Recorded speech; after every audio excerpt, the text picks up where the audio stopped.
Sabihin mo, explain mo lang. Sige, pasasalitain kita para may madidiscover pa ako. Nakikita ko yung putat galit mo. Ako yung nai-interview, ma. Huwag ka muna. Sabi niya, shut up ka. Sabi ng anak mo. Tinatanggal kami ng karapatan. Wala daw kaming lupa. Para-paras lang kami ng tribo taga rito. Tapos sabihin nila, wala kaming karapatan. Hindi pwede. Ayaw, hindi mo lang ayaw. Pero pamangkin mo kabilang dyan. Opo. So, ikaw hindi kabilang dito. Opo, sir. Bakit hindi siya nakasama dyan? Gusto lang namin po talaga habulin yung karapatan po namin. Yun lang po talaga. Wala na pong iba. Hindi pantay yung trato nyo, sir. Hindi kami nagbenta, tinake-over namin ang kuryente sisig. Hindi na napapatunayan na may ganyan akong bentahan. Siyempre, tatayo ko as Robilin, hindi leader. ako pumunta rito para magpagdebate sa. Ang mali mo, pumasok ka sa gobyerno. Huwag kang pumasok sa gobyerno. Kaya kung ako sa'yo, para huwag ka makulayan, mag-resign ka.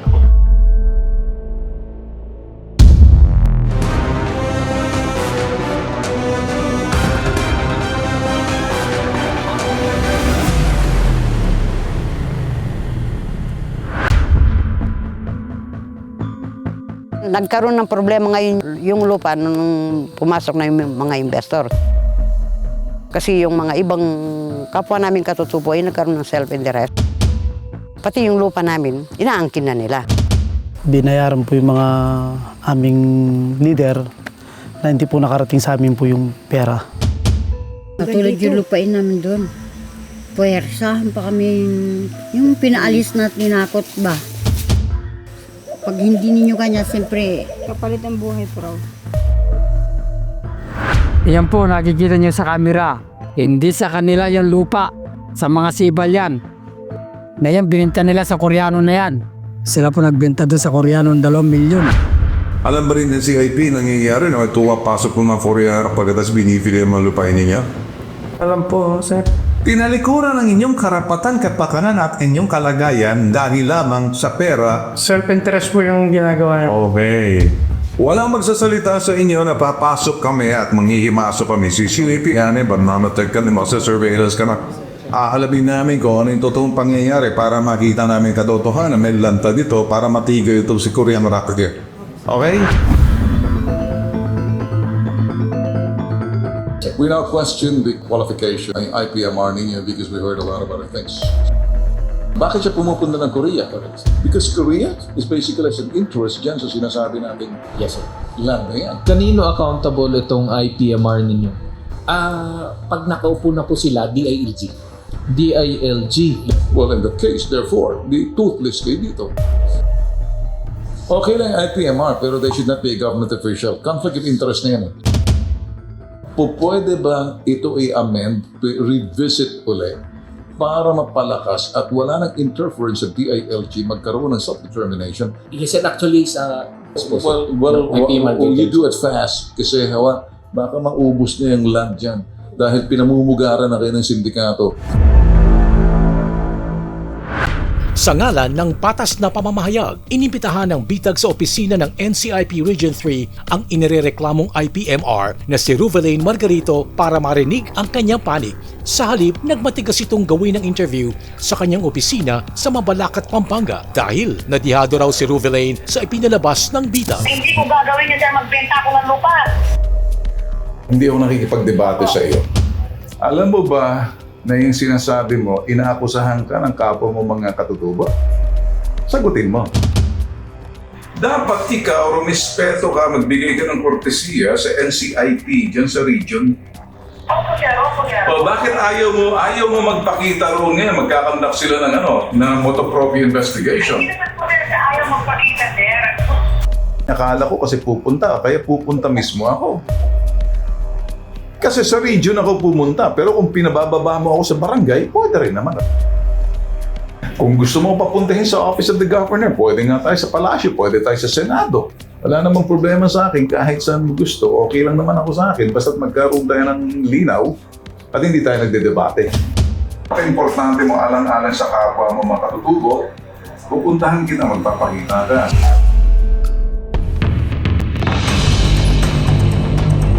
Kinabukasan, Pinuntahan ng bitag si Ruvelane at pinagbigyan ng kanyang hiling na gawin ng interview sa kanyang opisina sa Mabalacat, Pampanga.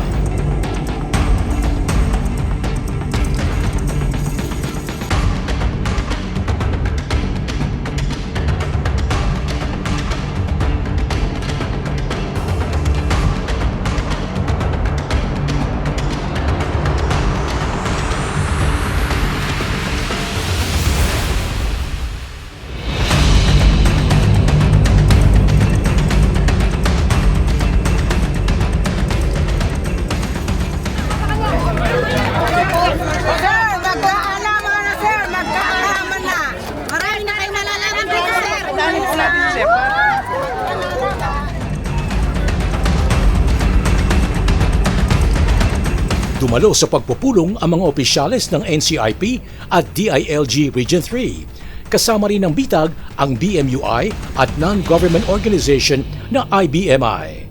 This is your time na sagutin, ipaliwanag, kami magtatanong, hindi ito debate. Okay? Our job is to seek the truth. Guided po kami ng mga lawyers po namin to make sure na balance yung aming reporting. Since nasabi po na isa po kayo doon sa mga subject na inireklamo ng mga lumapit sa atin na IPs, we're here para po masagot ninyo yung mga questions na kailangan din masagot para sa mga IPs na. May mga gusto lang din po kaming i-clarify po sa inyo based din po sa mga inilapit po nila sa amin just to make sure na transparent po lahat. Totoo bang akusasyon sa iyo na ikaw ba'y pumupunta ng Korea, nagta-travel ka dahil pag-interest ng mga Koreanong investor? Totoo ba yan? Nag-travel po ako sa Korea pero hindi dahil connection sa mga investors. Yung sinasabi po namin na church, before pa dumami ang Koreano natin dito, sir, meron po kaming missionary na 26 years na po. Kasama po namin na nakapagtayo na ng ilang simbahan, hindi lang po dito sa area ng ancestral domain. Iba't iba, may sa Aurora kami, nagmi-mission po kami kasi yung kapatid ko po pastor. Dahil marami na tayo dito sa Pilipinas, marami na tayong Koreano, natural, meron kaming 10,600 at 300 hectares. Kung meron man mag-invest, hindi pa ba natin i-welcome, sir? Pagdating naman sa pag-welcome ng investors, hindi po kami pwedeng makipag-ugnay directly sa investors lang. Idadaan pa rin po dito kasi nga may joint management. Katulad po yung sinasabi nilang binenta po namin na 200 hectares, wala pong katotohanan na nagbenta kami ng 200. Sa halip po, yung 200 na yon nilatag dito para makapasok sana mag-invest sa lupa namin. Siyempre sir, gusto rin namin umangat ang katutubo, napakalawak ng lupa namin, natural, ipapa-invest natin yan. Wala po tayong gustong agrabeduhin na katutubo na hindi makinabang. Ito pong joint management agreement ng CGC, hindi po ba nag-violate siya sa Section 16 ng RA 8371? In violation na po yan, Republic Act po ito. This is in violation. Dumating actually ito kay Senator Robin na. Kaso ang laban ng CBC, kung ipakancel nyo yung joint, ipetition na lang namin yung continue. Ang titingin po dapat dyan, legal po ng central. Kasi po that is an NGA to NGA. So dapat po, na-review po mabuti yan. Kasi kung doon pa lang po sa review ay nakita po that there is a disconnect in the IPRA law and in dito po sa NCIP admin order, hindi po yan tatawid sa pirmahan. Yun ang nakikita namin gray areas, how, they can be exploited. Merong divide and rule dyan. Hinahati talaga kayo kasi kaya nga kung minsan nakikita ko, ang dami na naka-escort yan, gaganda ng bahay pa sa IPO eh. Yan ang tanongin natin sa CDC, sir. Pag pinayagan niya, may JMA. Role niya dito, nakalagay po dito sa JMA, sila ang mangangasiwa. Who is your boss? The NCIP or DILG? Who are you accountable to? Kasi mukhang lalabas na naman dito yung devolution. Sino nagbibigay siya ng travel order? Ang mayor po, pipirma niya, ipapasign yun kasi maglilip po ako. May karapatan po maglip ang isang government employee. Sandali muna. In pursuit of life, liberty, and happiness, you're entitled to it. But now you're a government official. You're now a public servant. Opo. Public office is public trust. When anyone work in a public office, you become public servant. Pag ikaw ay isang nagtatrabaho sa gobyerno, hindi ka ligtas sa mapanuring mata ng publiko. Opo. Okay, ngayon. Kaya ikaw isinusumbong ng mga katutubo mo na hindi siguro naintindihan totoo kasi may karapatan silang suriin ka sa kanilang mapanuring mata. Kasi ang sinasabi nila, you're also, well, maybe you're accepting donations. Nakakuha ba kayo ng donations doon? Ay, hindi kami, sir. So, what is that travel for? Sino ba ang interesado pagdating sa development ng Clark? A lot of them are Korean investors converting Hindi lang Clark, sir, buong Pilipinas. Korean na yung investors. So, Well, kailangan i-welcome din natin yung mga yan. But you're not with the CDC. Oh, siyempre, wala With naman your nagawa, sir. NCIP. Now you're talking like you're a locator now.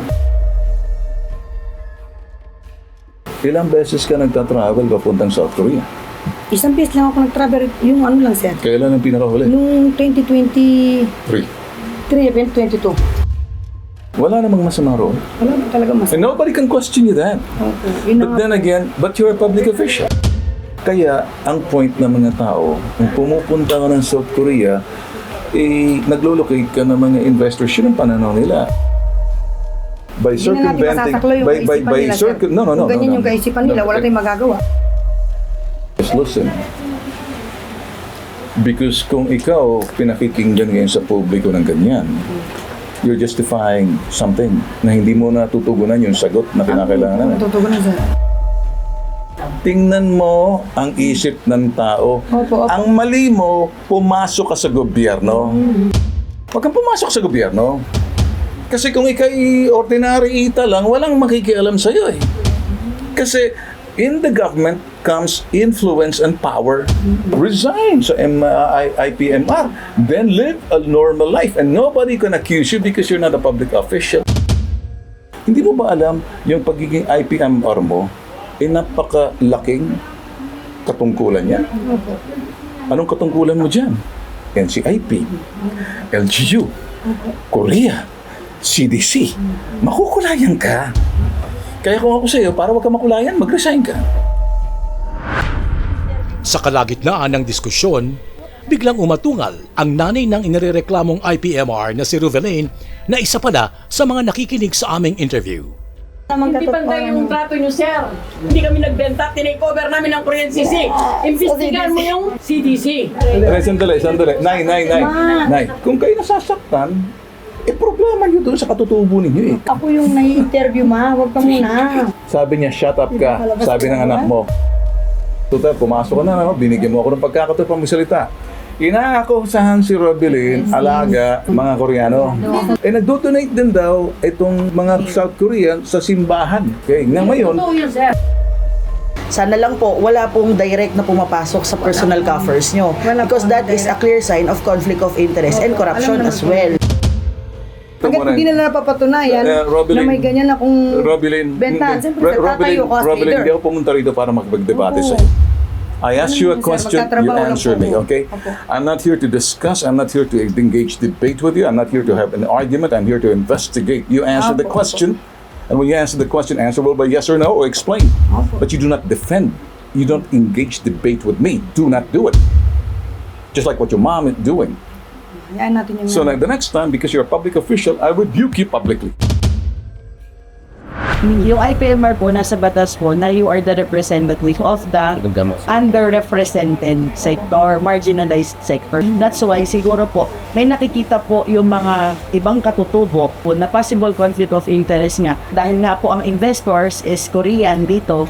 And then, punta po kayo sa Korea and sabi nga pa rin na there are donations coming from churches yung pinapagawa po. Churches. Ang yun pa po, another layer po, possible. Actually, that can be a possible conflict of interest. Kung kayo po ay member ng church or active member or leader of the church and meron pong pumapasok na donation. Bawasan po natin yung mga actions that would create doubt sa public sa inyo pong integrity. Ang sitwasyon kasi ng buhay ng Aita, grabing mahirap. Tapos may nakikitang nag-flight ng abroad. Siyempre, ang sabi nila, bakit sobrang ang yaman, halos kami, wala kaming masyadong makain, sila abroad pa. So, yun yung sinasabi ni Sir Tolfo na sensitive tayo. Kasi nasa gobyerno kayo. ipakita natin sa tao na magkasama tayo, maghirap tayong lahat. Ito ang kaya natin kainin para maintindihan nilang kasama pa rin namin. Ipakita mo na sa camera, sa kasama nating katutubo, well, kung nagka-problema, kita niyong sobra, pagpasensya niyo, pero ang puso ko sa inyo pa rin. Talaga naman. Magganon sana. Ito ngayong pagkakataon mong sumagot ng tama kasi may video. Kaya nga ini-explain nga ni Sir na makiusap ka ng maganda sa tao. Kung magpakumbaba ka, that's because you are a leader. Nung sandaling ding yun, iniharap ng bitag kay Ruvelane ang mga nagrereklamong katutubong Aita. Hindi sila nagpapigil na maglabas ng hinaing at sama ng loob laban sa kanilang IPMR. Tinatanggal kami ng karapatan. Bakit? Wala daw kaming lupa. Paano nangyayari yung para-paras lang kami ng tribo taga rito? Tapos sabihin nila, wala kaming karapatan? Ay, hindi po. Yan po kasi, sir, ang sinasabi nilang lolo, ginagamit din ang apelido namin upang isa silang kinikilala. Wala akong magagawa kung hindi mo ako kikilalanin na apo. Hindi ka namin tinatanggalan ng karapatan, Ingkong. 2 beses ko itong nasaksiyan. Nagkaroon tayo ng IPMR election. Nagkagulo tayo ngayon. So hindi natuloy yung election. Pero bakit may Natuloy po, nagpilahan po tayo, Dara. May report po ang NCIP dyan. Walang election na nangyari. May yan, may naganap po yan. Ang inaano lang po namin, lahat po ng mga papel namin, kung pupunta po kami sa kanila, binabasura po. Pinapasa namin sa NCIP, nakakarating sa'yo, pero yung endorsement walang letter tugon, ni wala. Mamon. Binabaliwala.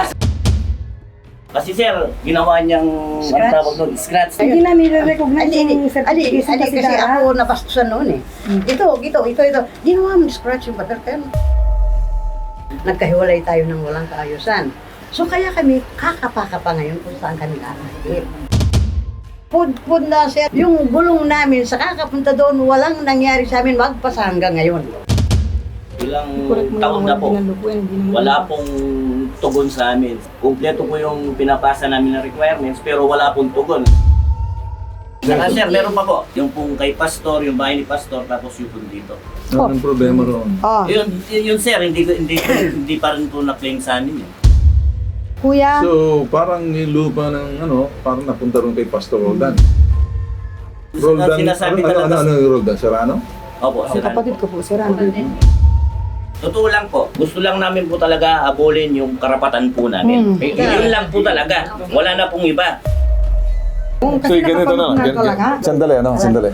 Nandito kami para pakinggan. Kinuha namin yung site ninyo kasi nag-aakusa kayo eh. O ngayon, nakikita namin, pwede palang solusyonan. Kaysa naman puro tayong awa, puro problema, walang solusyon. Hindi naman trabaho makinig ng problema. Kung walang solusyon, ba't kami nandito? Salamat sir, nasolusyonan po. Tapusin na natin yung kung ano man yung mapait na karanasan mo. Bagong yugto na tayo, lagpas na tayo yan. Nandito ngayon yung director.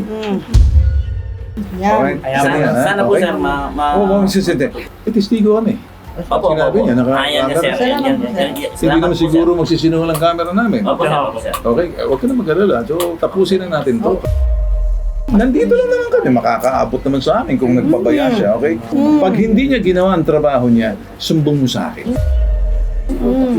Okay? Yan po, malinaw. Malinaw na.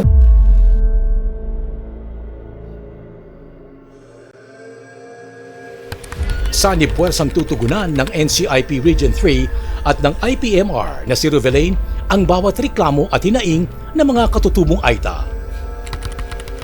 Bukod dito, nais din ng mga katutubo na masilip sana muli ang Joint Management Agreement na nagbibigay ng labis na kapangyarihan at kontrol sa Clark Development Corporation sa kanilang ancestral domain. Ayon kay Ruvelane, idinulog na nila ang problemang ito kay Senator Robin Padilla, ang chairperson ng Senate Committee on Cultural Communities and Muslim Affairs noong taong 2023. Subalit, makalipas ang 2 taon, hindi pa rin daw ito nare-resolba ng Senado.